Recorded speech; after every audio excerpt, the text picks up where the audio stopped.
तर बघा विद्यार्थी मित्रांनो की या लेक्चर मध्ये आपण काय करणार आहोत की या लेक्चर मध्ये आपण 12th फिजिक्स प्रॅक्टिकल आहे त्या प्रॅक्टिकलचे नेम ऑफ एक्सपेरिमेंट कोणते आहेत ते बघणार आहोत। तर बघा की पहिला 12th फिजिक्सचा प्रॅक्टिकल एक्सपेरिमेंट आहे स्प्रिंग ऑफ मास ऑसिलेटर, म्हणजे स्प्रिंग मास ऑसिलेटर हा पहिला एक्सपेरिमेंट आहे। दुसरा एक्सपेरिमेंट आहे सरफेस टेन्शन, त्यानंतर आहे Newton's laws of cooling, sonometer, law of length, sonometer, law of tension, resonance tube,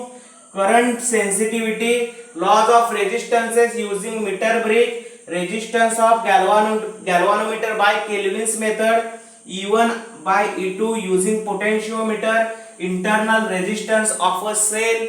mu1 by mu2 by suspension method, characteristics of Zener diode, study of logic gates, characteristics of transistor। तर विद्यार्थी मित्रो बघा की आता 12वी मध्ये state बोर्डला कोणकोणती physics practical आहेत, तर त्या फिजिक्स प्रॅक्टिकल मध्ये बघा की पहिला एक्सपेरिमेंट आहे spring mass oscillator, surface tension, Newton's laws of cooling, sonometer law of length, sonometer law of tension, resonance tube, current sensitivity, laws of resistances using metre bridge, resistance of galvanometer by Kelvin's method, E1 by E2 using potentiometer, internal resistance of a cell mu1 by mu2